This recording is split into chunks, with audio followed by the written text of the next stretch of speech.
Salut les gens, voilà, c'était juste pour vous dire qu'avant que la vidéo ne commence, que je ne ferai pas mention des films d'animation de Disney, étant donné que je trouve ça un peu trop facile, parce que les films Disney, ils sont toujours bons. Donc voilà, j'en ferai pas mention. Voilà, bonne vidéo.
Ouais, salut les gens, j'espère que vous allez bien et on se retrouve donc aujourd'hui pour la fameuse vidéo, le débrief 2021 et vidéo qui se sera fait ô combien désirer et attendre car si vous le savez pas, dès le 23 décembre, j'ai eu une panne fibre, donc du coup, pour faire les vidéos, en tout cas les publier, c'était compliqué, hein. Et on va dire que pour cette vidéo-là, où je résume donc les films que j'ai vus pendant cette année, donc 2021, et ben, si vous voulez, pour faire tout ce qui est la documentation des films, etc., sans Internet, c'est compliqué, hein. Donc c'est pour ça que j'avais dit dans mes précédentes vidéos que une fois que Internet serait revenu, donc depuis le 23 février, bah que du coup je ferai la vidéo, le débrief 2021. Donc c'est pour ça que je suis vraiment content enfin de la faire aujourd'hui, parce que d'habitude je la fais décembre, mais bon là avec 3 mois de retard, autant vous dire que je ne pouvais pas faire l'impasse en cette vidéo, évidemment, hein. Enfin voilà, quoi. Donc si vous êtes nouveau sur cette vidéo, je suppose que peut-être que vous avez déjà dû voir les anciennes, mais en tout cas, donc là, je vais un petit peu donc vous faire, enfin, vous connaissez déjà un petit peu le principe de cette vidéo, mais si vous êtes nouveau et que vous découvrez cette vidéo pour la première fois, bah, je vais pouvoir vous faire part de comment va se procéder cette vidéo. Donc déjà un petit peu pour parler de cette année 2021, étant donné que bah, c'était la continuité de 2020 par rapport à la crise sanitaire qu'il y a avec le Covid. Et comme vous le savez par rapport à mon ancienne vidéo, j'ai pas vu beaucoup de films, quoi, étant donné que les cinémas avaient été fermés, quoi. Donc là, étant donné que les cinémas ont réouvert, il me semble de mémoire, le mercredi 19 mai, bah, je me suis dit: «Ah vas-y, je vais essayer de rattraper ou au moins, dépasser le record que j'avais par rapport à la vidéo précédente». Donc, l'année dernière, donc pour la vidéo, le débrief 2020, j'avais vu, 36 films. Donc, là, je me suis dit: «Bon, comme on a un peu plus de champ libre», tu vois? Par rapport à l'année dernière, je me suis dit: «Bon, bah, obligé, quoi, que je vais, réussir à battre ce record». Et bah, pourtant, hein, et pourtant, comme étant donné que ça avait fermé le 30 novembre 2020 et que ça avait rouvert seulement le 19 mai 2021, eh bah quand même, il y a quand même 5 mois en moins, quand même. Donc, bon, bah voilà quoi, tu vois, ça fait 7 mois quand même. Mais quand même, en 7 mois, j'ai réussi à quand même voir 41 films, hein, évidemment. Donc pas négligeable, hein. Voilà. Donc du coup, bah voilà, donc on va dire que j'ai quand même réussi à voir les films que je voulais voir, hein, même si bon, il y a quand même des films qui ont été reportés, mais bon, voilà, on va dire que par rapport aux films qui ont été repoussés l'année d'avant, bah j'ai pu les voir cette année-là, quoi. Donc bon, même si bon, on va dire qu'au final, pas mal de films qui avaient été reportés, devaient sortir en 2020, je les ai vus en 2021. Donc dans l'ensemble, ouais, j'ai quand même vu la majorité des films que je devais voir, quoi. Donc bon, bah pour passer un petit peu à comment va se dérouler cette vidéo. Donc bah comme vous savez, si vous avez vu les anciennes vidéos, bah il y a deux catégories, les films attendus et les films pas attendus. Et ensuite les favoris. Donc dans les films attendus, bah les films bien aimés et les films déçus. Donc voilà. Et puis ensuite, dans les films pas attendus, bah les films bien aimés, étant donné qu'on peut pas être déçu de films que t'as pas attendus. Enfin voilà quoi. Et puis ensuite les favoris, bah les films favoris, enfin le ou les films favoris que je considère qui ressortent bien du lot quoi, par rapport à tous les films, en tout cas sélectionnés par cette vidéo, durant cette année quoi. Bon bah je vais pas faire trop traîner les choses quoi. Donc étant donné que bah l'année dernière j'avais vu 36 films, ça avait duré 1h17, bah là bah on verra bien, hein, on verra bien ce que ça va donner quoi. Allez, c'est parti. Donc du coup, on va commencer par les films attendus, bien aimés. Ok. Bah du coup, bah pour ce premier film, bah ça sera Eiffel, étant donné que bah voilà quoi, Eiffel quoi, hein, le premier long métrage sur la Tour Eiffel, je veux dire voilà, tout est dit. Je veux dire, le premier film sur la Tour Eiffel, quoi. On ne peut pas passer à côté. Je me rappelle même que quand ils étaient en train de tourner, on avait eu droit à un reportage dessus, et on voyait que ils avaient commencé, ils avaient fait vraiment la taille de la Tour Eiffel à la propre échelle, quoi, de la Tour Eiffel, donc 1-1. Et je me suis dit, ah ouais, voilà, quand ce film-là va sortir, j'irai le voir. Et du coup, bah franchement, j'ai adoré quoi. Et en plus, bon bah voilà, dans le film, il y a euh, une relation d'amour, hein. Donc, comme vous savez, moi, voilà quoi. Bon, j'aime bien quand il y a des histoires d'amour aussi. Mais surtout, voilà quoi, il y avait quand même le l'histoire de la Tour Eiffel quoi et la construction quoi, parce que qui vaut le coup quand même parce que bah, ça avait jamais été présenté au cinéma quoi. Et je me disais que bah quand même quoi, ça valait le coup d'œil quoi. Voilà. Ensuite pour le deuxième, bah Black Widow. Alors Black Widow, bah ouais c'est bah oui quoi, je veux dire logique quoi. Je veux dire le film qui devait sortir en juillet 2020 a été repoussé a été repoussé l'année suivante quoi. Donc enfin, film qui ouvre la phase 4 du MCU. Et bon, oui, on l'attendait, mais voilà quoi. Genre, j'ai bien kiffé, mais on en reparlera. On en reparlera. Ouais, ouais, on en reparlera. Donc dans l'ensemble, ouais, j'ai bien aimé. Ok. Ensuite, Fast and Furious 9. Bah du coup, lui aussi, hein, il avait subi le report du Covid. Donc bon, on va dire que oui, je l'attendais parce que bon, bah voilà, quand Fast and Furious, c'est la saga où bah voilà quoi, je veux dire, qui a fait toute mon adolescence et puis bon bah voilà quoi, tu suis au fur et à mesure. Enfin, je veux dire, c'est inné quoi, hein. Une fois que t'as vu les anciens, tu continues. Même si bon, j'avoue que on arrive au neuvième opus. Autant vous dire que ouais, ça commence un petit peu, tu te dis les mecs à un moment donné, ils vont être en manque d'idées quoi. Et surtout que quand tu vois la fin du film, tu te dis ah ouais, on est à ce stade. Ouais. Bah dans l'ensemble après, il fait le taf hein. Il y a de l'action, il y a des voitures, il y a des bagnoles, il y a des meufs. Tranquille quoi, tu vois. Non, franchement, ouais, il était pas mal, quoi. Toujours dans la surenchère, et comme je dis, hein, mais bon, limite dans le ridicule, mais ça reste quand même, enfin, même si, bon, comme la séquence dans l'espace, elle est un petit peu, un petit peu tirée par les cheveux, même si, bon, on n'aura pas attendu le 9e opus pour avoir des séquences tirées par les cheveux, mais ça reste quand même du show, du grand spectacle, et que, voilà, tu vois, au cinéma, c'est pour ça, quoi, tu vois.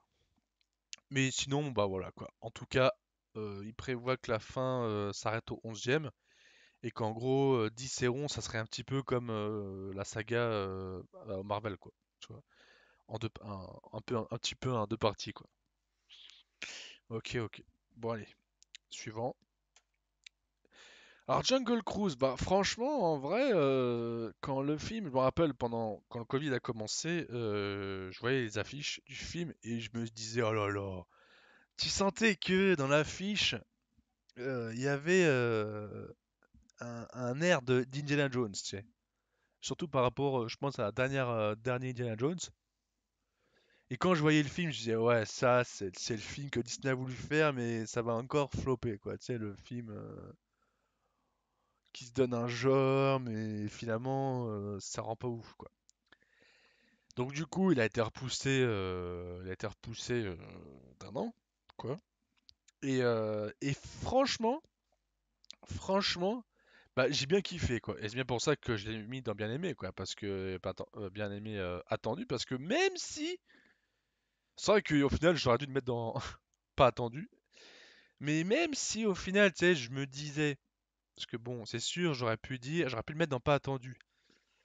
Mais même si l'affiche comme ça, tu te dis ouais, ça sent le flop, bah il y a quand même un truc qui s'en dégage, quoi, tu vois. Donc c'est pour ça qu'au final, comme il y a Dwayne Johnson, je me dis, il y a du potentiel, quoi, tu vois. Donc du coup, bah c'est vrai qu'au final, je l'attendais et bah franchement, bah aucun regret, quoi, hein, pas déçu, quoi. Et franchement, bah c'était vraiment agréable, quoi. Il est vraiment agréable. Et c'est là que tu te dis, c'est un truc de fou, quoi. Parce qu'en fait, pendant des années, ils nous ont bassiné avec la 3D. Et au final, bah, ils faisaient des films et puis ils les mettaient en 3D juste pour les sous et qu'au final, ça rendait. Il n'y avait pas d'intérêt. Et puis maintenant qu'on n'utilise plus la 3D, les films, ils commencent à filmer comme si. Enfin, où l'intérêt de la 3D était intéressante, quoi, tu vois. Et même encore, je sais plus pour quel film que je suis allé voir récemment, je me suis dit, non mais les mecs, tu sens que. Je crois que c'était Mort sur le Nil, je crois. Je me suis dit, non mais les mecs, c'était avant qu'il fallait y penser, utiliser la 3D, c'est pas maintenant. Enfin bon. En tout cas, Jungle Cruise, vous pouvez y aller les yeux fermés, mon gars. Ouais. Ensuite, alors là, vous allez me dire, The Suicide Squad. Franchement, pendant tout le long, enfin, de la production du film, et je me suis dit, Warner, mais ils aiment bien recycler des trucs et faire pareil. Ou après, je vous entends déjà dire, ah ouais, mais Marvel et du studio, ils font pareil. Ouais, mais en fait, si tu veux, ils changent de titre entre temps, quoi. Et vous allez me dire, mais Mathieu, qu'est-ce que ça fout là, là? Je suis choqué, là. Franchement, mais moi, franchement, je réalise pas, en fait. Non, si, je réalise, mais j'ai été voir le premier. Au final, tu refais le même film, mais sauf avec un détail qui change, quoi. James Gunn. Ouais, ouais. Et c'est pour ça que, et ça, ce film-là, il est sorti à cause, tu vois, de Disney. Enfin, même si Warner a quand même voulu refaire le film, mais si vous voulez, en gros, bah, c'était le bon réalisateur en fait, tu vois. Je veux dire, si ça n'avait pas été James Gunn, ça aurait une autre gueule, quoi. Et les gens, ils auront bon dire, ouais, mais James Gunn, ça ouais, c'est coloré, bah oui, tu vois. Genre, tu vois du rouge, tu vois du bleu, ça pète, tu vois du jaune, tu vois même un petit peu de vert. Et en vrai, c'est pour ça que la Warner l'a engagé, quoi. Et c'est pour ça que ce que je disais, c'est que, en gros, Warner a profité d'une erreur de Disney. Parce qu'en gros, Disney avait viré James Gunn par rapport à d'anciens tweets que James Gunn avait tweeté par rapport à ce que c'était de l'humour noir, par rapport à des filles, je crois, ou je sais plus quoi, enfin un truc du genre, quoi. Et comme du coup, je sais pas si c'était par rapport à la pédopornographie, je crois, ou un truc du genre. Et du coup, c'est pour ça que Disney a décidé de le dégager, quoi. Parce que, en gros, un ancien réalisateur qui parle de ça, alors que Disney, c'est un petit peu une société liée avec des enfants, ça le fait pas, quoi, tu vois. Donc, du coup, Warner, dès que Disney a viré James Gunn, bah Warner en a profité, quoi, tu vois. Et du coup, bah voilà, ils ont engagé, en gros, bah ils ont engagé James Gunn parce que c'est le mec il avait fait les Gardiens de la Galaxie 1 et 2. Et tu repenses à ces films-là, bah tout de suite ce que tu penses c'est Rocket, Groot, Star-Lord et puis surtout le 2 quoi, qui en jette un max quoi, tu vois, niveau couleur quoi. Donc voilà, voilà pourquoi ils ont engagé James Gunn parce que bah rien que quand tu vois l'affiche, bah ça pète dans tous les sens quoi, tu vois. T'as les couleurs, tu vois. Alors qu'avec quoi? Avec Zack Snyder, c'est compliqué les couleurs, c'est compliqué. Voilà. Donc au final, pour en venir un petit peu au film, bah déjà quand je voyais la tenue de Harley Quinn, à un moment donné, je crois qu'elle porte sa tenue noire et rouge, je crois. Et je crois même que ses couettes, je crois, c'est bah, noir et rouge. Et du coup, je me suis dit, voilà, enfin, ils ont enfin compris aux comics, quoi. Parce que bon, j'ai pas lu de comics, mais je pense surtout à la série animée The Batman, tu vois, qui est sortie en 96, je crois. Enfin, dans les années 90, quoi. Et du coup, bah, déjà quand j'ai vu Suicide Squad, le premier, je me suis dit non mais c'est pas ça les couleurs. Allô. Donc du coup ils ont fait le film, j'ai vu la couleur des cheveux et la tenue de Harley Quinn. Bah, oui, on va me dire pourquoi tu parles que de Harley Quinn. Bah excusez-moi parce que les autres personnages, ça dit pas grand-chose quoi, tu vois. Et du coup bah quand j'ai vu la tenue et les couleurs associées à Harley Quinn, je me suis dit ok, ok, alors là on est dedans, c'est bon. Donc du coup, à partir du moment où j'ai vu la tenue, et les couleurs, j'ai porté un intérêt un petit peu, je me suis un peu plus intéressé au projet, quoi, tu vois. Et là, je me suis dit, ok, voilà. En même temps, James Gunn aux commandes, voilà, hein, voilà. Excuse-moi, quoi, tu vois, pas photo, quoi. Donc du coup, bah, ça change complètement la donne par rapport au premier, et franchement, sympa, hein. Franchement, j'ai bien kiffé, quoi. Franchement, sympa. Ouais. Ensuite, alors Reminiscence, bah en fait déjà bah voilà quoi, déjà casting, hein, Hugh Jackman, Rebecca, je sais plus quoi, Ferguson, voilà. Et puis ensuite, bah déjà rien que quand tu vois le contexte, un petit peu futuriste, montée des eaux, tu vois, le genre de film où tu vois pas trop ça souvent au cinéma, quoi, tu vois. Et puis après, bon, bah, l'intrigue, quoi, hein, comme ils disent, choréatrice Lisa Joy, enfin, de Westworld, même si, bon, au final, je te dis ça, mais c'est pas tellement ça qui m'a attiré. Mais on va dire, quoi, l'environnement, l'histoire, le casting, voilà, quoi. Rien que déjà ça, bah, c'est. Mais quand tu vois la bande-annonce, tu te dis, bon, bah, ok, bon, bah, ça, le jour où ça sort, j'irai le voir. Voilà. Donc franchement, j'ai bien kiffé quoi. J'ai bien apprécié. Mm. Ensuite, et autant vous dire que, pour la petite anecdote, quand j'avais fini le montage de tous les films, euh, je l'avais oublié. Et ouais, je me suis dit, ah merde, c'est vrai, regarde tous les Marvel qui sont sortis, putain, c'est tombé, quoi. En fait, je regarde et je fais, mais merde, il est où Shang-Chi? Marvel Studio, obligé que j'ai ouais, tu vois. Et puis je me suis dit, ah merde, j'ai pas mis. Donc bah franchement, bah, Shang-Chi, j'ai envie de dire, personne ne le connaissait hein, avant. Et du coup, bah, ils introduisent un nouvel héros.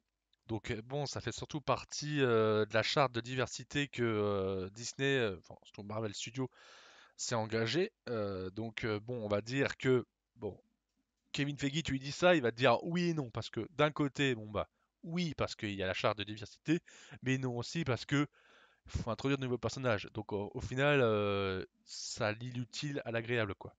Donc bah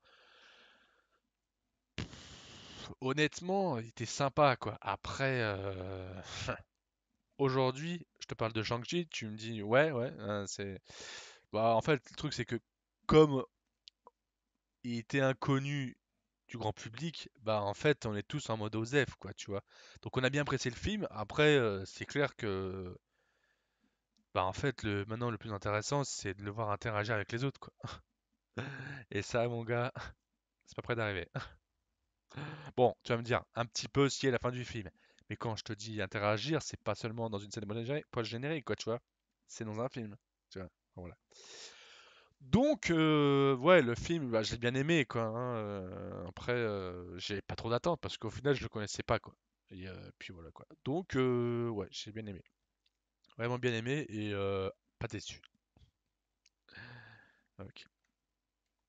Ensuite, et là, vous allez me faire, et Mathieu, qu'est-ce que ça fout là, ça? Hein, un film français?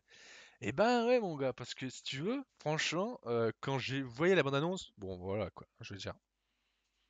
Il y a eu d'anciens films un petit peu dans cet même état d'esprit, de l'écoute, tu vois, genre Chant du Loup. Et le pire, c'est que je l'avais vu en. Enfin, le chant du loup, hein, je parle. Je l'avais vu en... en avant-première. Et du coup, enfin, à la soirée passionnée, quoi. Et franchement, j'avais pas trop kiffé, quoi. Tu vois, genre. Ça... on va peut-être me. Oh, quoi, le chant du loup, il est trop bien comme film. Bah, en fait, le truc, c'est que je trouvais que c'était ça surjoue de ouf. Et. Alors, attends, j'adore l'acteur, hein, Omar Sy. Mais tu mets Omar Sy dans un film où ça fait un ton sérieux, ça passe pas. Alors, autant tu vois dans Jurassic World, ça passe, tu vois. Mais là, le chant du loup, le film qui veut se la jouer sérieux, un petit peu en mode blockbuster américain, ok. Pour moi, ça passait pas, quoi, tu vois. Et donc du coup là, en fait, pour revenir à la boîte noire, bah comme c'est un film où en gros il écoute des bandes sonores liées à des boîtes noires, là en gros l'histoire du film c'est en gros il y a eu un crash, ils ont récupéré la boîte noire et en gros lui il doit s'occuper de, d'expliquer en fait ce qui s'est passé, les raisons du crash liées aux communications de la boîte noire quoi. Et en fait, déjà il joue super bien Pierre Ninet et c'est prenant de ouf. Et franchement, mais je l'ai vu qu'une seule fois et franchement, oh, franchement j'ai kiffé quoi. Il est vraiment prenant franchement, si je peux vous le conseiller, mon gars, foncez direct parce que il tient en haleine pendant tout le long du film. Il n'y a pas de temps mort. Et puis, enfin, voilà quoi. Je vais pas trop m'éterniser, mais il envoie de ouf quoi. Voilà. Enfin voilà. Donc, franchement, boîte noire, bah GG quoi. Enfin, il est génial quoi. Ok. Ensuite, bah alors là, franchement, m'alignant déjà rien qu'avec la fiche du film, tu sentais quand même, je me suis dit, oh, à mon avis, là, ça sent le film euh, inspiré, tu sais, merde, comment ça? Stephen King. Et en fait, bah, je crois pas. Je pense pas, mais en tout cas, voilà quoi. Je veux dire, au final, le film réalisé par James Wan, bah, j'ai kiffé quoi, hein. Et franchement, quand je me remémorais un petit peu le film, je me disais, ah ouais, machin. En fait, je m'attendais vraiment à un peu, bah, comme je vous disais, à ça soit un petit peu inspiré de Stephen King. Parce qu'en règle générale, les films avec Stephen King, il y a toujours un nom un peu lié au mal, mais avec un titre un petit peu chelou, quoi, tu vois. Et finalement, et en fait, même avant le film, je me rappelle même plus si c'était réalisé par James Wan, quoi. Mais après, à la fin, quand j'ai vu le film et qu'ensuite j'ai vu pendant le générique James Wan, je me suis dit, bah ouais, bon quoi. Le film, il fait bien flipper, ça, y a pas photo, hein. Et puis ensuite, les scènes d'action, plan séquence, la caméra qui va dans tous les sens, enfin voilà quoi, ça c'est du James Wan tout craché. Si vous avez vu Conjuring 2, enfin vous connaissez la manière de filmer de James Wan et James Wan, c'est un tueur quoi.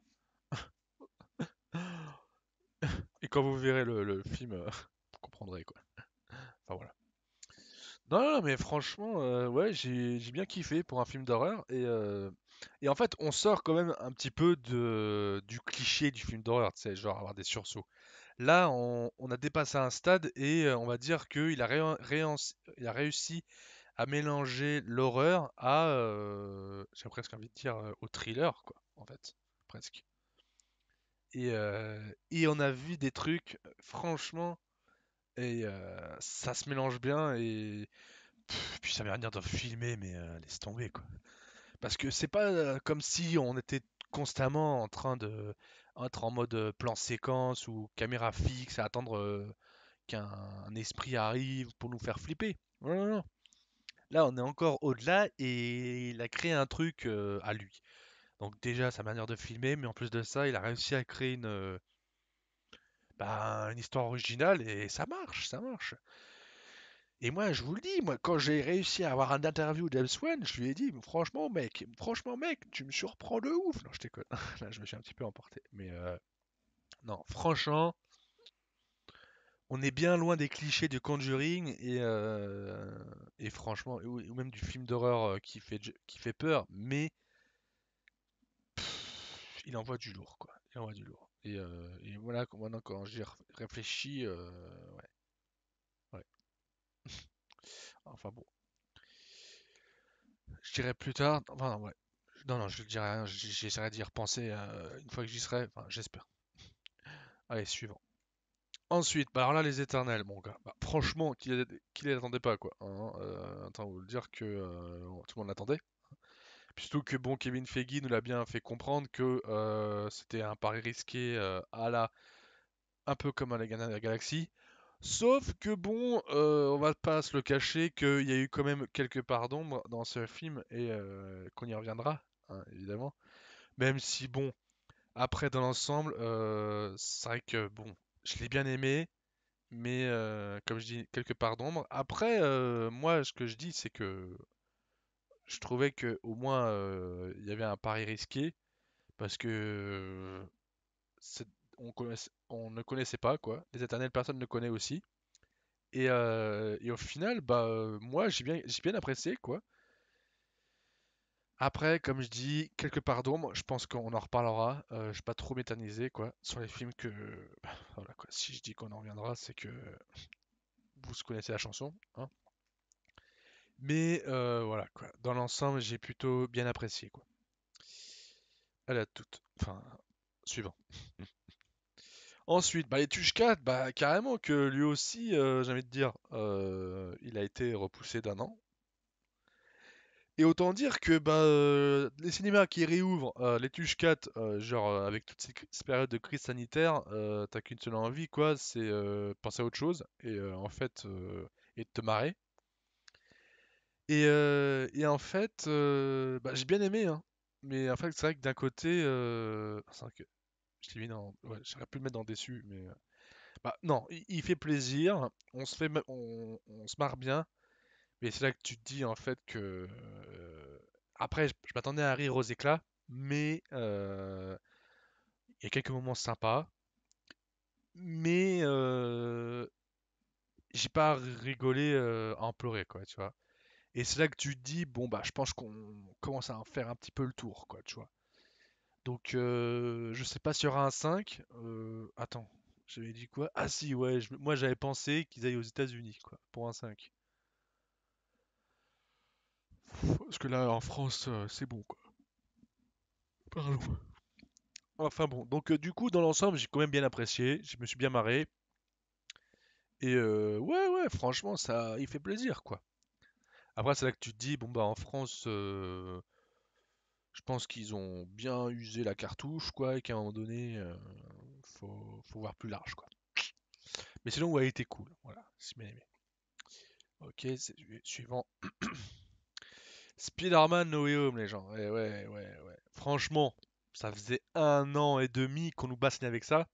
À partir du moment où Jamie Foxx a fait l'erreur de poster une affiche sur son Instagram, à partir de là, il a mis la grain en poudre, quoi. Enfin, la l'essence, ouais, le faux poudre. Le grain en poudre. Putain, quel le mec. Spider-Man No Way Home, enfin, en plus de ça, niveau box-office, il a battu Avatar, en tout cas aux États-Unis, quoi, le nombre d'entrées aux États-Unis. Et il est pas sorti et il est pas sorti en Chine. Alors imagine, c'est pas sorti en Chine. Bon, il aurait pas dépassé à nouveau Avatar, hein. Enfin, en termes de record, il a battu Avatar, mais après, en termes de box-office total, il a pas dépassé Avatar. Parce que je crois qu'Avatar, enfin, il a dépassé 2 millions, 2 milliards 8. Et là, aux dernières nouvelles, Spider-Man No Way Home, il est à 1 milliard 800 millions. Et alors je crois que Avengers, il a 1 milliard 2. Avengers l'ère d'Ultron, il a 1 milliard 5. Infinity War est à 1 milliard 3. 2 milliards 3, pardon, je crois. Ou 2, je sais plus. Je crois que c'est 3. Et lui, il est à 1 milliard 8. Bon, pour parler un petit peu du film, bah, j'ai bien aimé. Mais parce que bon, voilà, on va pas se le cacher. On utilise les anciens Spider-Man. Rien que le fait de revoir les anciens Spider-Man, on va pas se le cacher, ça fait plaisir. Mais comme je dis, mon gars, là où t'as un avantage, en règle générale, t'as un inconvénient. Et on va dire que, bah, en fait, ça fait Reddit avec le Spider-Man 3, quoi. En fait, si je puis dire, d'un côté. Ouais. Bah, après, ouais, j'ai bien aimé. Les effets spéciaux sont pas mal. Après, bon, c'est bon. Je vais pas trop m'éterniser, mais on en reparlera. Et ouais, malheureusement. Ensuite, bah là, du coup, on a fini avec les films attendus, bien aimés. Et là, maintenant, on passe aux films attendus, déçus. Ok. Pourquoi je l'ai mis dans déçus? Bah, le truc, c'est que, et c'est ça que j'adore, parce que comme ça, au moins, je peux parler du film entièrement. Bah, le film, en fait, je l'ai kiffé, quoi. En fait, de ouf, quoi. Le seul problème, c'est que, en fait, tu utilises le film en montrant la Tour Eiffel qui se construit. Mais au final, tu vois ça que, allez, on va dire quoi? On va dire que, bon, on va dire que tu vois ça la moitié du temps, quoi, tu vois, parce que en final, l'histoire d'amour qui est introduite dans ce film euh, sert un petit peu de base d'inspiration pour Gustave Eiffel. Alors, ok, ça marche, tu vois, une histoire d'amour, pas de problème. Mais si c'est au dépit de montrer la construction de la Tour Eiffel, c'est chiant. Bon, après, j'ai envie de dire, au final, chaque séquence de la construction, chaque étape de la construction qui était vraiment importante, c'est filmé. Genre la séquence où ils font avec les caissons imprimés, les caissons d'air imprimés, les caissons d'air sous pression, c'est montré. Ensuite, et j'ai envie de dire, et j'ai envie de dire, c'est tout en fait. Il y a ça, donc la séquence des caissons d'air sous pression. Et ensuite, la synchronisation avec les quatre pieds. Et j'avoue, c'est tout après, avec ça. Donc, oui, au final, c'est vrai que maintenant que tu réénumères les séquences de construction, t'as les boules, quoi. T'as les boules, quoi. Donc, bon, après, c'est vrai qu'au final, maintenant que je le redis, ouais, ça pêche, quoi. Non, mais bon. En tout cas, après, je me dis quand même que on pourra dire ce qu'on voudra. C'était quand même le premier film. C'est un film français. Bon, c'est un film français. Le fait quand même que ce soit le premier film français à en parler, parce que j'ai envie de dire, on est quand même un petit peu en 2022, hein. C'est quand même triste, quoi, de se dire qu'on aura dû attendre en 2022 pour avoir un premier film sur la Tour Eiffel. Même si, bon, entre-temps, on aura eu des films, des documentaires, hein, dessus. Mais c'était quand même le premier film au cinéma français évoquant, enfin, parlant de la construction de la Tour Eiffel. Et je trouve que, bon, il s'en sort pas trop mal, même si, bon, le film apparemment, donc, donc je pensais qu'il était censé sortir en février 2020, mais en fait, non. Il était censé sortir en février 2021 et il est sorti en octobre. Et,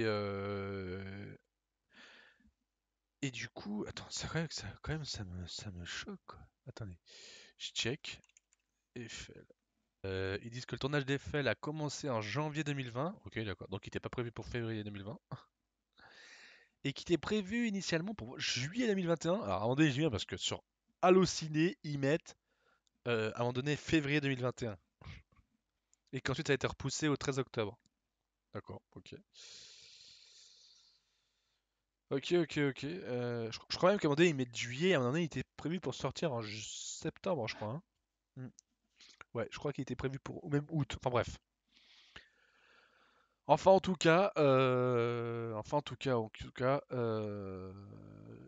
Bon, le film était prévu. Bah ouais.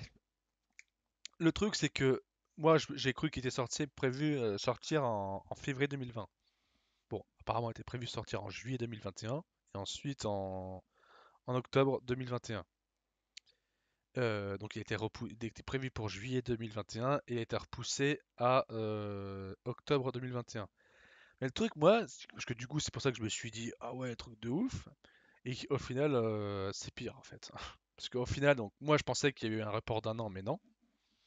Parce qu'en fait, moi quand je l'ai vu, parce que celui-là aussi, je l'ai vu en avant-première. Et en fait, la séquence où il y a la synchronisation avec les quatre piliers, j'ai trouvé en fait que les effets spéciaux avaient vieilli de ouf, quoi. Et moi je me suis dit, bon, ah, c'est normal, tu vois, le film ça a fait un an qu'il devait sortir. Entre-temps, les effets spéciaux ils ont vieilli. Et maintenant, avec je viens de dire, bah en fait, elle a pas vieilli, quoi, tu vois. Et on va peut-être dire que je chipote, mais au final, bah déçu, quoi. Parce qu'en fait, le mec, tu le vois marcher, et en fait, quand tu regardes sur la droite, tu sens déjà les effets spéciaux, tu sens que c'est faux, en fait. Et même si, bon, tu prends du recul, tu dis, bon, bah voilà, Mathieu. Mais quand même, quoi, merde, putain. T'imagines, hein, c'est même pas un avatar, les mecs, les effets spéciaux, ils sont éclatés au sol. Bon, pas éclatés, mais bon, tu m'as compris, quoi. Bon, après, je dis ça, je dis rien parce que c'est vrai que Infinity War, quand il est sorti, tu comparais bien le décor des effets spéciaux, tu disais. Et c'est là que c'est triste, quoi, parce que même Endgame, c'est pareil, mais avec les costumes. Mais bah, c'est vrai qu'après, c'était pointilleux, oui, c'est vrai que entre guillemets, ça choque, quoi. Mais bon, après, bon, si tu prends du recul, tu dis, ah, ça passe, ça passe. On regarde le film dans 5 ans et on verra ça passe, hein. Enfin bon, il y a des films qui sont beaucoup plus vieux que ça et les effets spéciaux passent crème. Genre, j'allais dire Jurassic Park, mais je crois que les tyrannosaures, je crois qu'ils sont pas ils sont c'est des maquettes, je crois. Ok, enfin bon. Bon, au cas où il y a des personnes qui regardent et qui veulent commenter ce commentaire, n'hésitez pas à commenter dans les commentaires. Voilà. Suivant. Ouais, franchement, ouais. Franchement, il aurait pas dû être là. Enfin, j'aurais préféré qu'il ne soit pas là. Mais autant, je sais pas si vous vous rappelez, j'en ai parlé dans une de mes précédentes vidéos. Et ils attendaient de ouf parce qu'il était prévu pour sortir le mercredi où il y a eu le premier confinement. Donc 16 mars 2020, quoi. Je crois. Ah non, ou le 17. Ou le 18. Je sais plus. Enfin bon, en tout cas, pendant longtemps, on voyait son affiche sur les bus. Et ça m'a foutu les boules parce que j'avais envie de le voir. Et puis le film, à 2 jours, si tu veux, il reporte. Enfin, je crois ils ont annoncé le report, genre, je crois, 5 jours ou 6 jours avant. Et j'avais un peu les boules, tu vois. Et du coup, bah j'en attendais de ouf, quoi. Genre, je me suis dit, attends, vivement que je le voie, quoi. Et Bah en fait, ça faisait plaisir de les voir, mais en fait, à un moment donné, quand tu vois t'arrives à la fin du film, tu te dis, c'est tout, hein. Donc bon, en fait, ils ont fait un 2, mais en fait, je crois, pourtant le film il est plus long que le premier, hein. Mais comme quoi, tu vois, le film, c'est pas parce qu'il est plus court qu'il est meilleur, enfin qu'il est court tout court. Donc, et finalement, je me suis dit, il est plus long. Et en final, à un moment donné, je sens il est un petit peu longuet et que c'est un manque de rythme, quoi. Tu vois. Bon, après, je l'ai vu qu'une fois, peut-être que après, en le revoyant, je me dis, bon, ça passe.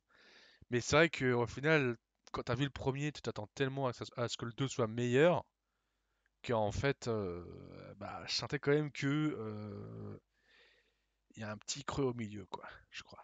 Ouais. Enfin bon. Donc vraiment déception de ouf et vraiment déçu, quoi. Ouais. Après, je sais pas s'ils vont faire un 3, mais bon, j'ai pas regardé le box-office, quoi. Mais bon. Ensuite, bah là, pareil, j'ai envie de dire Conjuring 3, quoi, la fin de la trilogie, qui raconte encore une histoire qui a été marquée. Et en fait, tu dis, bah après, enfin, en même temps, comme j'ai parlé tout à l'heure de Malignan, tu passes après James Wan, mon gars. Comment tu vas réussir à faire mieux? Voilà, tout juste, c'est tout simplement.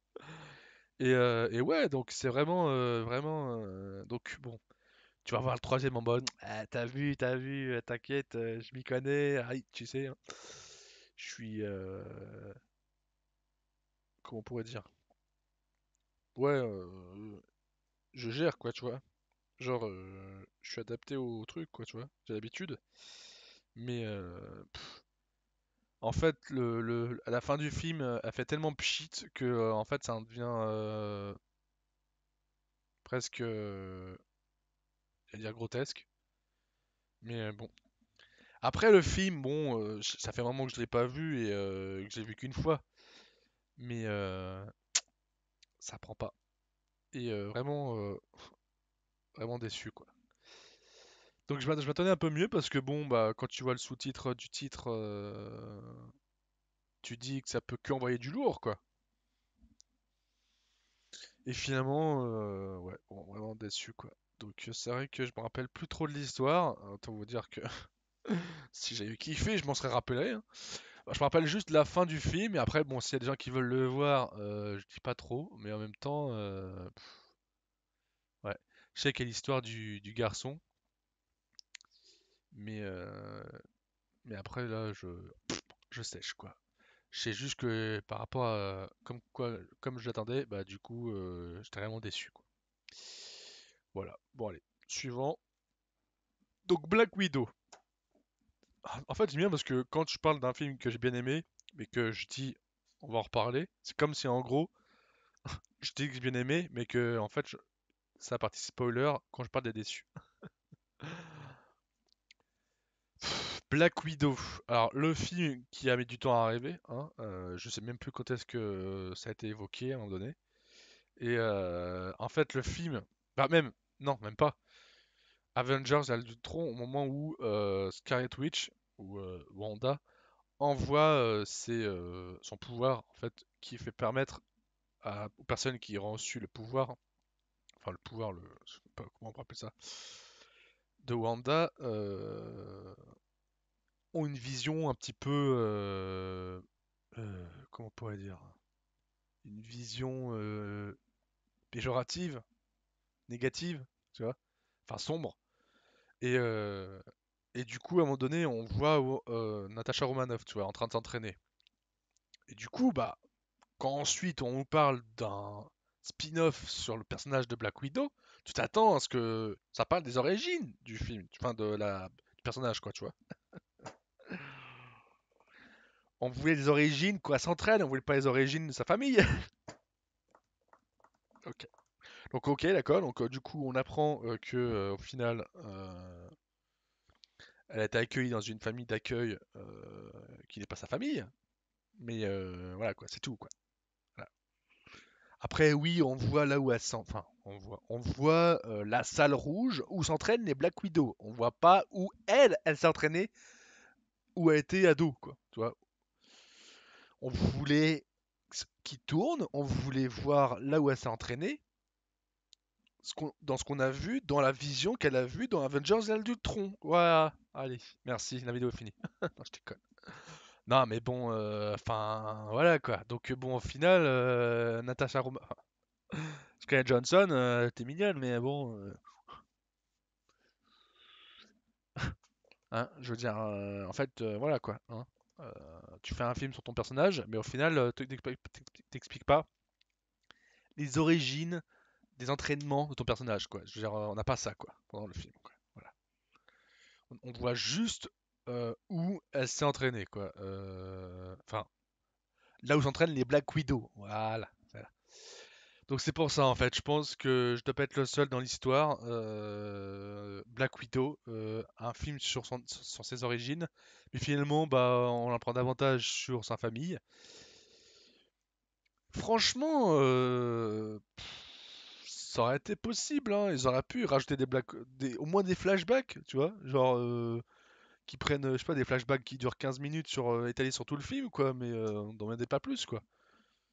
Enfin bon, donc c'est pour ça que bon, j'ai bien aimé le film, mais puis en plus le méchant, voilà, quoi, qui fait pchit aussi, ouais. Franchement, elle a dû mettre du poing sur la table pour avoir son film, et franchement, t'aurais dû te retenir, mon gars. T'aurais dû te retenir parce que pour arriver à ça, juste toucher le pactole, ok, d'accord. Je suis un peu déçu là, je suis un petit peu déçu, quoi. Voilà. Suivant. Alors là, franchement, après Hitman and Bodyguard, je sais pas si vous vous rappelez, j'ai dû en parler dans une précédente vidéo. Et au final, ouais, bah, je l'attendais de ouf parce que je me suis dit, ah ouais, trop bien, c'est super quoi. Alors bon, je m'attendais à ce qu'on revoie, je sais plus comment elle s'appelle, la française là, Elodie Young. Et du coup, bah non, elle est pas dedans. En fait, c'est le syndrome du premier quoi.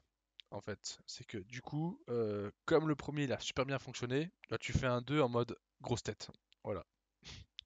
Du coup, bah en fait, tout ce qu'ils ont fait dans le 2, c'est comme dans le premier, mais en exagérant. Voilà, exagérant.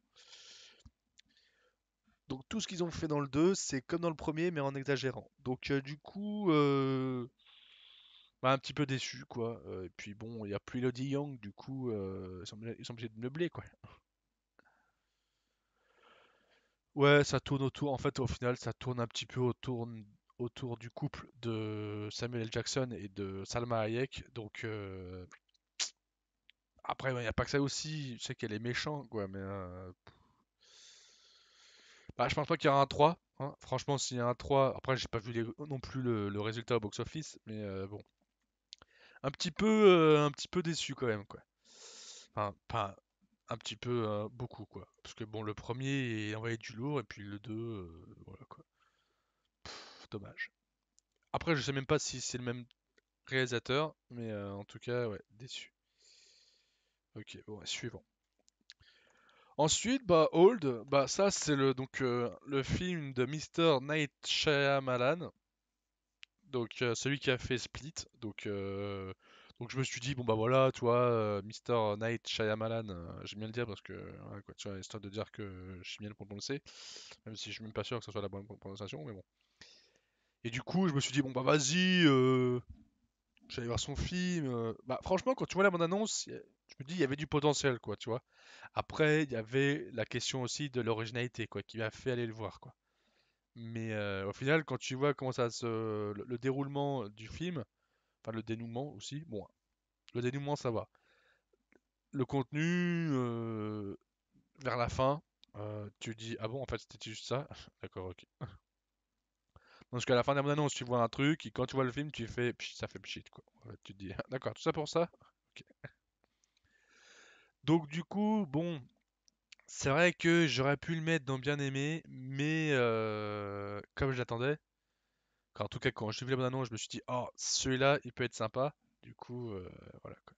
Voilà. Donc, en tout cas, il peut valoir le coup de le voir pour la question de l'originalité. Mais après, bon, ça vole pas haut, quoi. Enfin,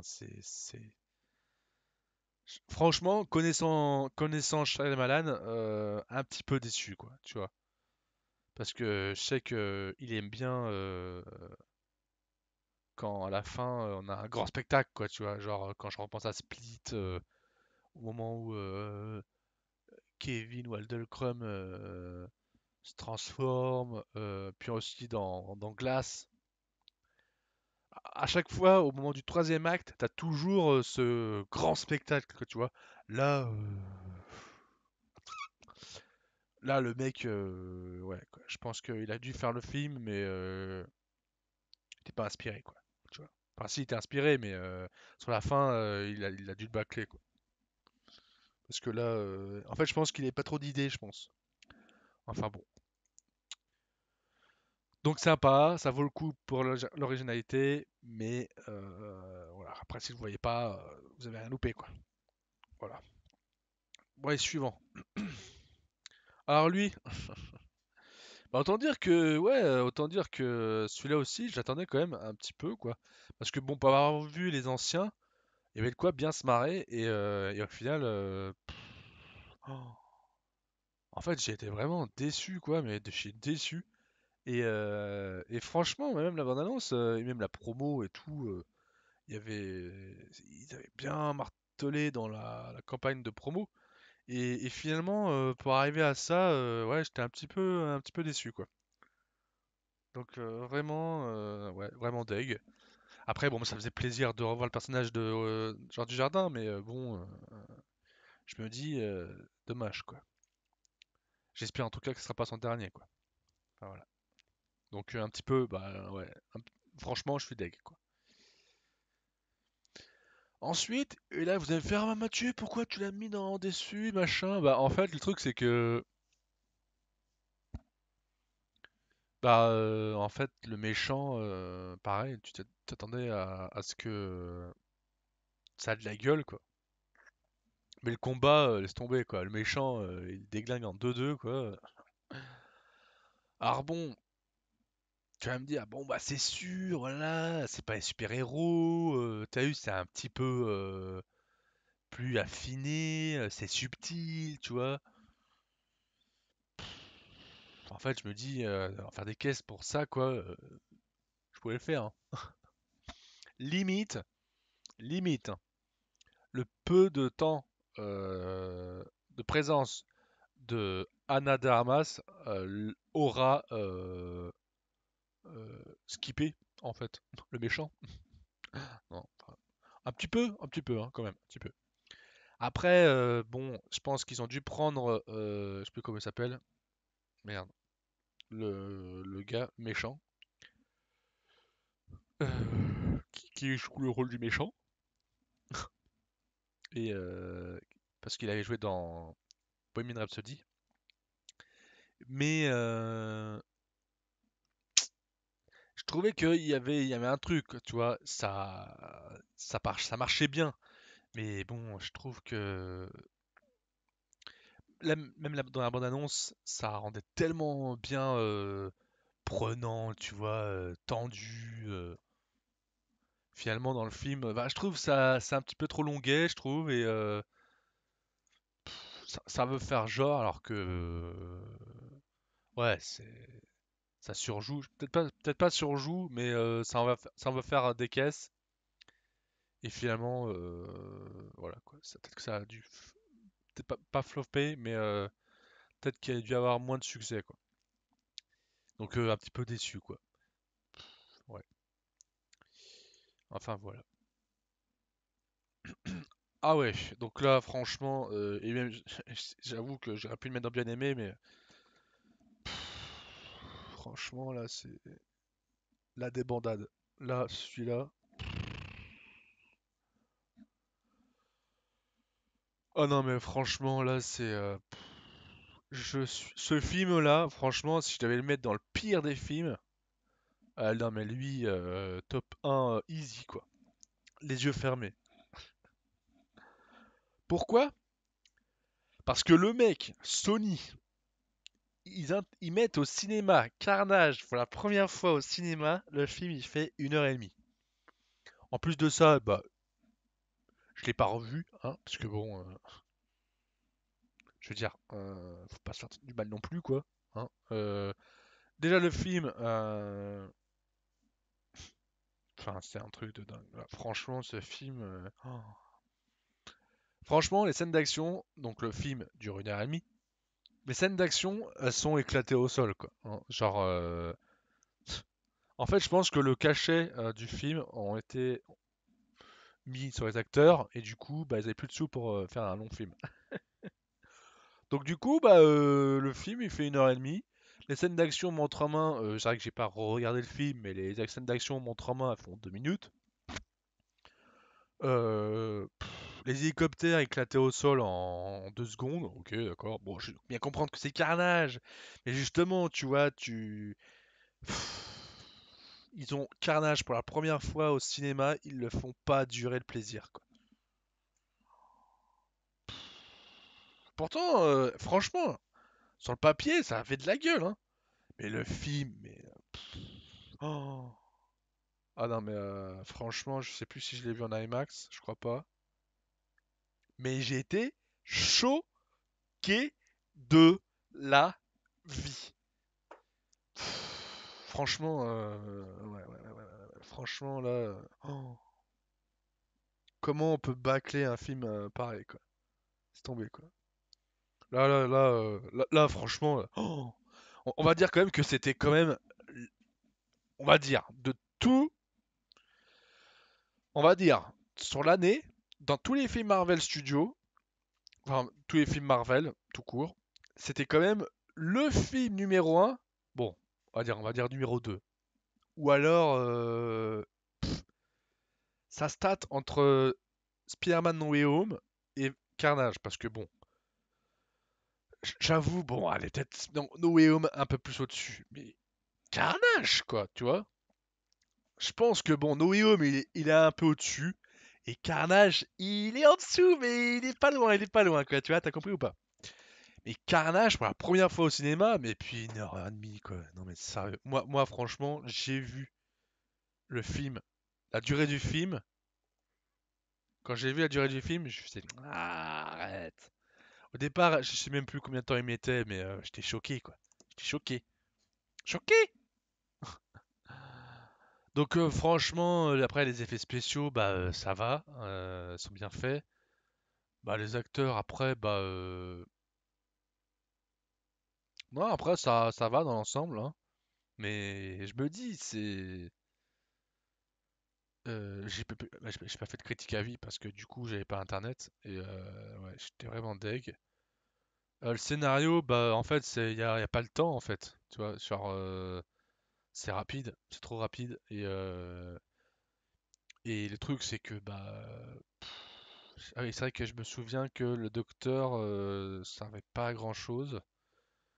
Elle, la fille, la blonde, elle est là juste pour l'humour puis voilà quoi. Non mais c'est triste hein, c'est triste. Je pense que ils ont été emballés par le premier puis bon tu sais, oh, Venom qui fait, je sais plus s'il a fait le milliard mais je crois qu'il a fait minimum 800 millions, mais bon, pour Venom, t'imagines, premier film qui lance l'univers de Sony, ils font 800 000 tout seuls, ils étaient en mode oh là là là là là là là là là là donc bon, t'imagines, enfin. Et le pire dans tout ça, c'est que je crois que le film il a fait le milliard. Let's Derby Carnage. Hein. C'est ça le pire. En fait, j'aime bien, hein, ils ont fait un film 1h30 en pensant au box-office. Donc, après, oui, on va me faire, bah oui, c'est normal, machin, comme ça, au moins, les gens, ils le voient plus rapidement, ils engrangent plus rapidement des sous. Non, mais en fait, là, non, mais non. Je veux dire, le film, il aurait tellement pu être mieux. Oh, mais moi, je comprends, je vais pas trop traîner, mais ce film-là, en fait, trop deg. et bâclé. Voilà, c'est trop deg, trop deg. Là, je suis très deg là. Passons à autre chose là. Suivant. Les éternels. Donc du coup, bah pareil, un petit peu comme l'autre là, Carnage, sauf que lui, bon bah, c'est tout l'inverse, hein. Trop long. Non, le film, il est bien. Moi, franchement, j'ai bien aimé parce que je me suis dit, les Éternels, je connais pas. Et en gros, je me suis dit, bon bah vas-y, je suis ouvert au nouveau chapitre pour élargir les personnages, tu vois. Et c'est vrai que c'est long. C'est long, c'est long. Et, euh, en même temps, le Soldat d'hiver aussi, moi, premier visionnage, j'ai trouvé long. Bon, après, c'est vrai que avec les années qui ont suivi, quand tu revois le film, Soldat d'hiver, tu te dis, ouais, ça va, ça passe, quoi. Pas si long que ça. Celui-là, l'erreur qu'ils ont faite, Kevin Feige, Marvel Studios, c'est d'avoir laissé carte blanche à Zoé Zhao. Non, Chloé Zhao, qui met des aides partout. Parce que on sait tous que la dernière fois qu'ils ont laissé carte blanche à un réalisateur, c'était James Gunn pour Guardians of the Galaxy Volume 2. Qu'est-ce qui s'est passé? On se faisait chier pendant le deuxième acte. Bah là, c'est pareil.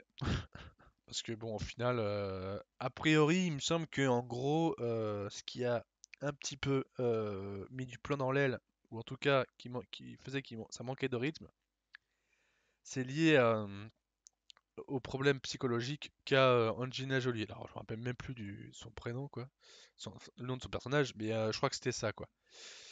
Après, moi, j'ai bien aimé, surtout à la fin, quoi, quand tu vois le Céleste en train de sortir de la Terre. Oh, je me suis dit, ok, c'est bon, c'est officiel, on est dans la phase 4, quoi. Genre le truc, on n'avait jamais vu ça. Et puis, c'était envoyé du lourd, quoi, hein, et puis c'est sûr que bon, bah pour le coup, ouais, là, on avait des scènes complètement réelles, quoi. Pas de fond vert, donc ça change du tout au tout par rapport à ce qu'on avait vu jusqu'à présent, quoi. Mais trop long, ouais. J'espère en tout cas que par la suite ils apprendront de leurs erreurs. Mais après, bon, à part la longueur, je trouve quand même que dans l'ensemble, le film a de la gueule, quoi. Après, je trouve que dans la forme, c'est stylé, tu vois. Dans le fond, et ça c'est moi qui le dis, je trouve que ça fait un petit peu les Gardiens de la Galaxie, quoi, tu vois. Parce qu'au final, c'est des super-héros qui se rassemblent pour éviter que une planète soit détruite. C'est bon, t'as résumé. Sans l'humour. Les Éternels, c'est les Gardiens de la Galaxie sans humour. Ou en tout cas, pas beaucoup, quoi. Voilà. Non, bah bon, après voilà, donc un petit peu déçu juste par la longueur, mais dans l'ensemble, j'ai quand même bien kiffé, quoi. Voilà. Bon, allez, suivant. Et du coup, bah, on arrive à Spider-Man No Way Home. Donc, pour la faire simple, bah, alors lui, en fait, il est pas si court, ni long. Il est pas trop court, ni trop long. Lui, problème de mise en scène des scènes d'action. Voilà, voilà. Comme je disais, le problème de rajouter plein de personnages, parce qu'à un moment donné, il faut les filmer, les mecs, hein. Et finalement, bon, là, j'y vais une fois, et j'y fais la critique à vie, tu vois. Et du coup, en parlant avec un pote, j'ai été le revoir, tu vois, et ça faisait un bon petit moment que j'avais pas revu, quoi. Genre, j'ai dû le revoir 2 mois après, quoi, tu vois. Ouais. En général, les Marvel Studios, je les vois 2 fois. Bon, là, j'avoue, les Éternels, pas non, je l'ai pas vu non plus, hein, 2 fois. Enfin, je crois pas. Non, je crois que j'ai vu qu'une fois. Mais là, No Way Home, j'ai été le revoir en mode, vas-y, on va voir si au deuxième visionnage, ça va un peu mieux. Le deuxième acte, ça va. Finalement, ça va, même si bon, au final, il y a plein de super-héros, mais ça va dans tous les sens. Et il combat avec le bouffon vert parce que bah il a un petit peu, ouais, il est un petit peu, ouais, il est vénère contre lui. Mais bon, après, ça va encore, tu vois. Il est pas encore vénère au moment où sa tante May est décédée, quoi. Enfin, il la tue. Mais le bouffon vert. Mais bah, c'est ça le truc, c'est que en fait, je me suis dit, ils ont dû se dire, on fait quoi pour l'acte 2 quoi? Il se combat avec qui, Spider-Man? Parce que tu imagines, tu rajoutes Electro, le lézard et Electro, le lézard et le bouffon vert. Au final, sur les trois, bah, ils affrontent que bouffon vert en fait dans les couloirs, quoi, tu vois. Donc au final, voilà. Ensuite, Electro, bah, on sait pas où il va. Enfin, il éjecte Docteur Octopus, mais à part ça, tout va bien, hein, il se passe plus rien. Et puis le lézard, bah, figuration, quoi. Donc en final, il reste le bouffon vert, ok. Et puis ensuite, le troisième acte, bah, à un moment donné,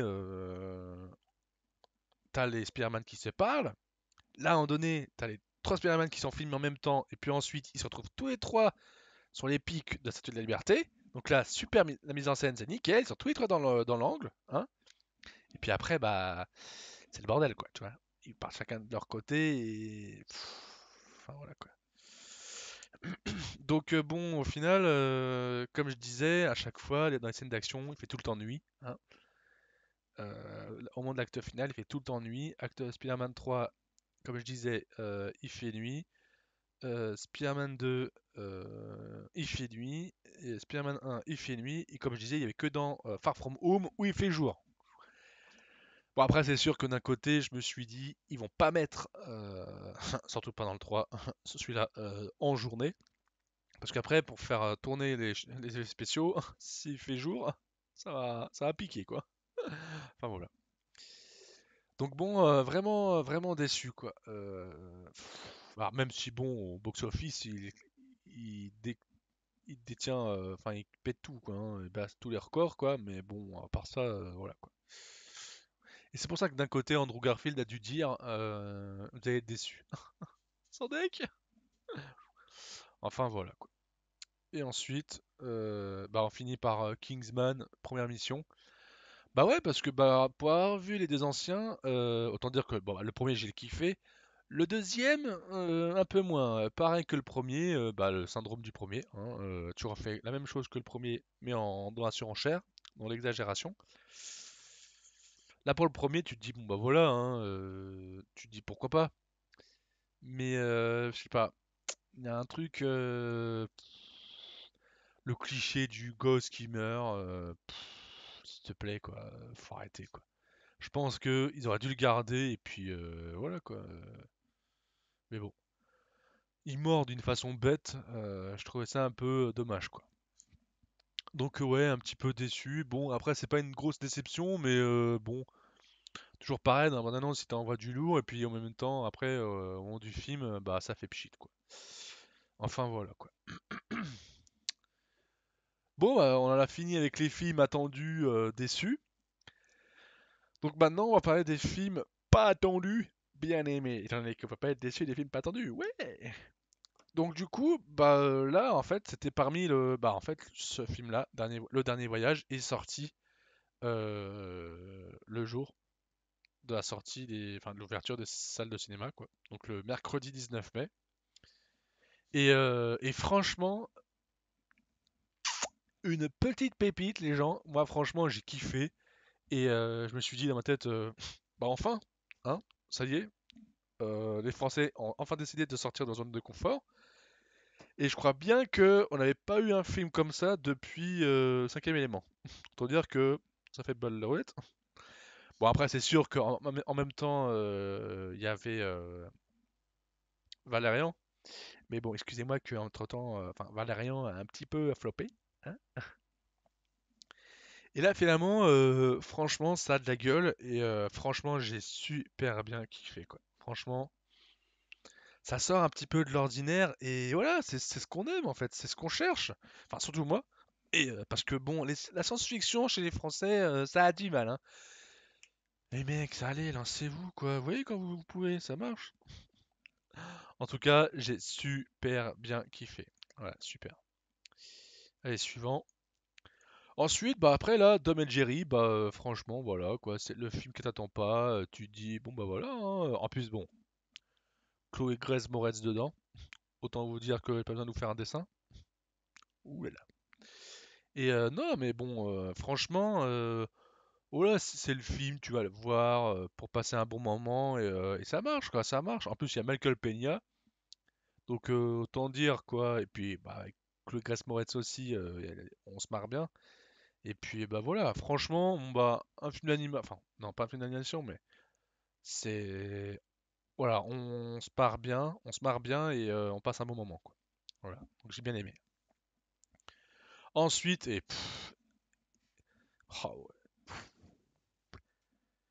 ah ouais, ah ouais, Cruella là, je l'ai vu deux fois. Oh, je pense que là, si le film je l'avais vu en IMAX, mais je crois pas qu'il était dispo en IMAX, mais là, il nous aurait fait péter la rétine, mais franchement, autant vous le dire tout de suite. Au départ, quand j'ai vu la bande-annonce de Cruella avec putain, j'allais dire Emma Watson, Emma Stone, j'étais pas convaincu, quoi. Tu sais pourquoi? Bah, Emma Stone, quoi. Je me suis dit, elle est trop belle pour le personnage, quoi. Elle est trop belle. Quand j'ai vu le film, oh, bah, c'est ce que je dis en fait. Hein. Elle m'a littéralement cloué au sol, cloué au cul, quoi. Elle m'a. Attends, comment on pourrait dire déjà? M'a- J'allais dire trouver le cul.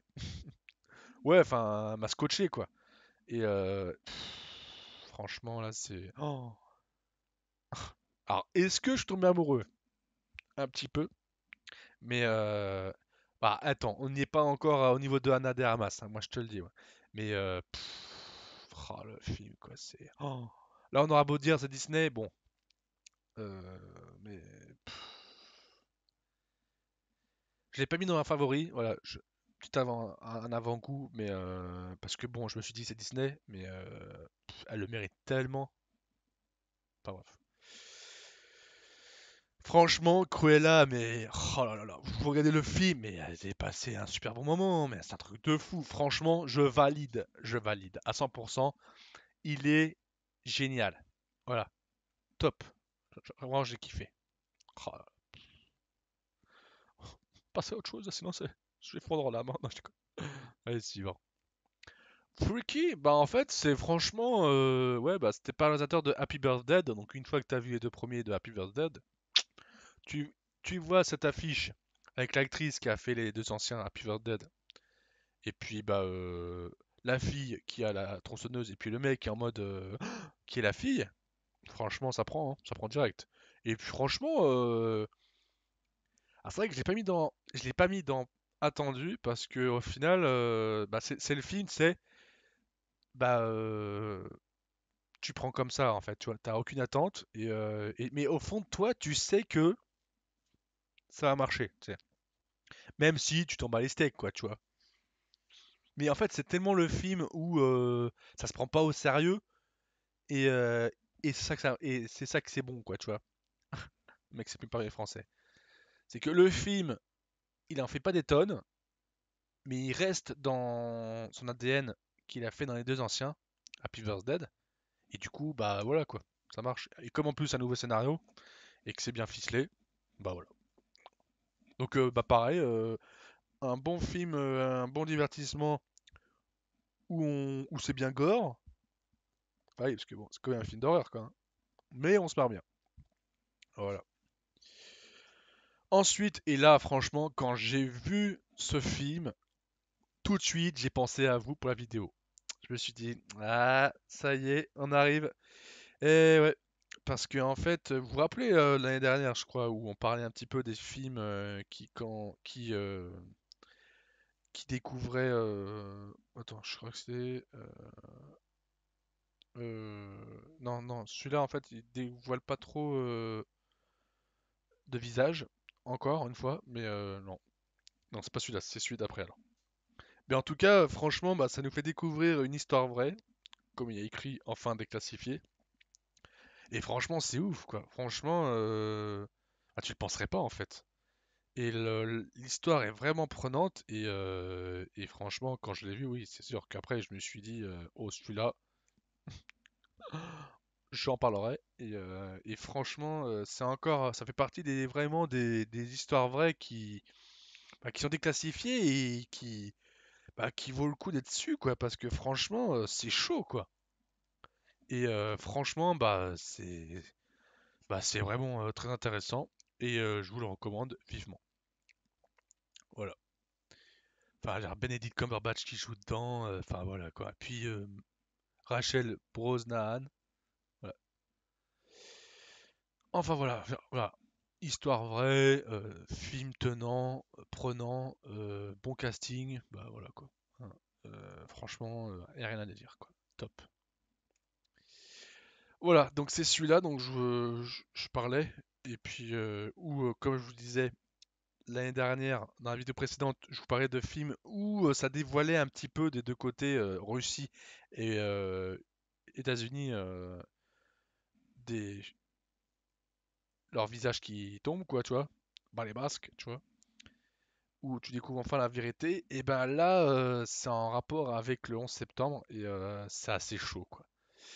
Parce qu'en fait, en gros, pour un petit peu m'en rappeler, c'est qu'en fait, si tu veux, ils ont forcé un mec qui détenait à alors avouer des choses qu'ils avaient faites par rapport au septembre, mais sous le coup de la torture, tu sais. Et le truc, c'est que bah, on n'a pas le droit, quoi. Tu vois, en fait, c'est illégal, quoi. Et du coup, on a su ça. Et c'est là que tu te dis, ah ouais, les Américains, ça y est, quoi. Putain, vous êtes arrivés à ce stade, quoi. Oui, c'est triste, quoi. C'est triste, quoi. Donc on le sait pas tout de suite, mais c'est abusé, quoi. Donc en plus de ça, encore Benedict Cumberbatch qui est dedans. Et puis en plus là, pour changer, donc Shailene Woodley, puis Jodie Foster. Donc franchement aussi pareil quoi. Franchement un film, bah, encore une histoire vraie quoi. Et bah ça glace le sang, hein, c'est un truc de fou quoi. Mais le film en tout cas est vraiment très prenant aussi, hein, parce que pour le coup là, bah, je vous ramène des films prenants. Voilà. Et ensuite, du coup, bah, House of Gucci. Donc le film, bah en même temps, bon voilà, hein, tu vois franchement quand tu vois la bande annonce, si tu me dis que t'as pas envie de le voir, moi je comprends pas, moi, tu vois. Et bah après, oui c'est sûr que quand j'ai vu la bande annonce, je me suis dit, allez, j'irai le voir. Après, bon c'est vrai que je l'attendais pas spécialement, mais bon quand tu vois la bande annonce et le casting, tu dis bon bah oui j'irai le voir quoi. Donc bon, House of Gucci, donc qui raconte la vraie histoire des Gucci, et c'est là que tu te dis, c'est abusé quoi. Je veux dire, enfin après bon. Euh, Jared Leto, Adam Driver, enfin tous les acteurs, même Lady Gaga, franchement, elle joue le rôle à la perfection, c'est un truc de ouf et waouh quoi. Enfin c'est super bien filmé, enfin franchement j'ai rien à redire le film et même Jared Leto, la transformation c'est, je sais que Jared Leto c'est le roi de la transformation, mais là franchement, bah il me scotche le film. Ah, c'est franchement. On se dit le film, ah ouais, il pète plus haut que son cul. Bah ouais, mon gars, carrément, parce que là, franchement, là, autant vous dire, il y a des films qui pètent plus haut que leur cul et ça vole pas haut, genre Carnage. Mais là, bah là, franchement, on est en plein dedans. Même pour Lady Gaga, qui est pas comédienne de base, ça vaut des tours, là, hein. Et moi, je vous le dis, c'est chaud qu'à pic. Enfin, voilà, quoi. Donc, franchement, si vous avez l'occasion de le voir, matez-le, parce que là, il envoie du lourd, quoi. Voilà. Et ensuite, on finit par La méthode Williams, donc le dernier film que j'ai vu, euh, ou en tout cas le film qui valait le coup d'être évoqué. La méthode Williams, donc après j'avais vu John, John- Will Smith après pas mal de films où ça marchait pas trop, même si bon c'est vrai que putain, j'y arrivé. Dans mes précédentes vidéos, j'avais parlé de Bad Boys for Life, je crois que c'est ça, hein. Bah en fait, là on le retrouve franchement dans une histoire vraie. Et franchement, bah là pour le coup, oui, c'est clair que je suis allé le voir. Je me suis dit, bon bah voilà, ça sera ton dernier film que tu iras voir.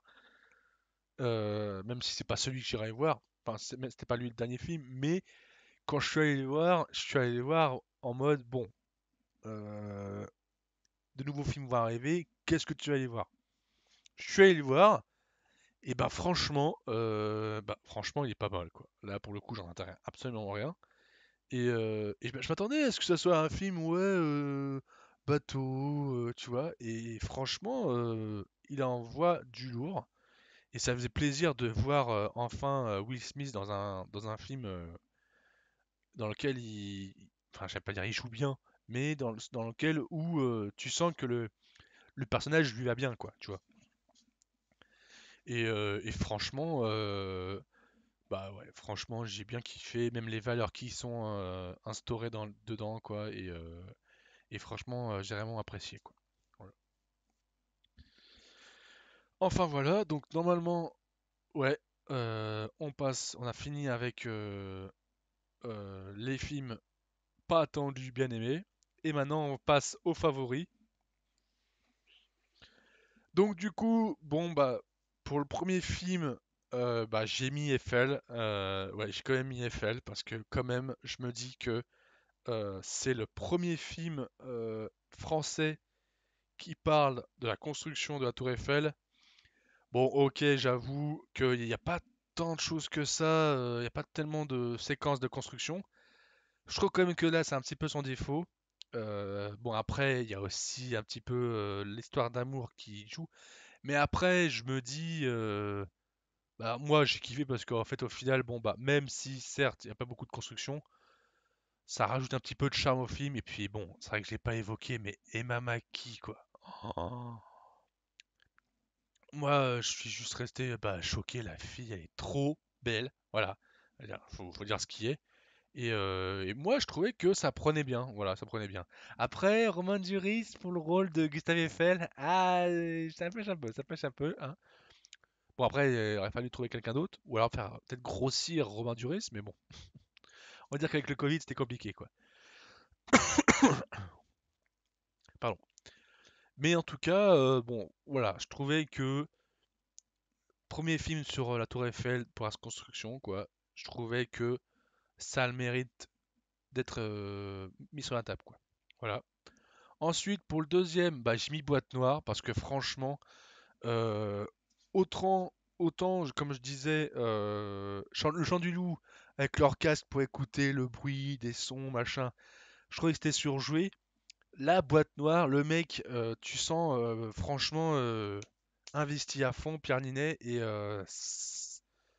même par rapport à toutes les conséquences psychologiques qu'il y a dans le film, franchement, Pierre Ninet il joue vachement bien, on est vachement dedans, vachement immersif et thriller de ouf. Et franchement, j'ai accroché quoi.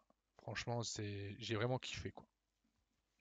Et ensuite, le dernier, le meilleur pour la fin, le dernier voyage.